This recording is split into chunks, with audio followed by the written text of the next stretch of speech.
Assalomu alaykum va rahmatullohi va barakatuh. Avvalambor Alloh taologa hamd, payg'ambarimiz Mustafa sallallohu alayhi va sallamga ko'pdan ko'p salovat va salomlarimiz bo'lsin.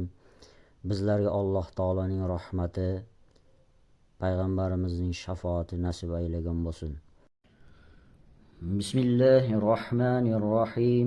4-kitob 140-hadis. Ibn Abbos radhiyallohu anhudan rivoyat qilinadi. U kishi tahorat qilib, yuzini yuvdi.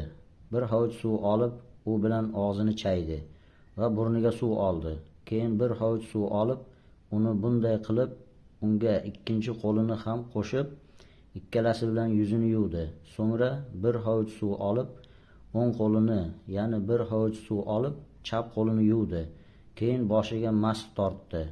So'ng bir hovuch suv olib, o'ng oyog'iga quydi va uni yuvdi.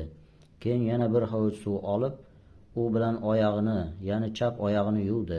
So'ngra Rasululloh sallallohu alayhi va sallamning shunday tahorat qilganlarini ko'rganman dedi.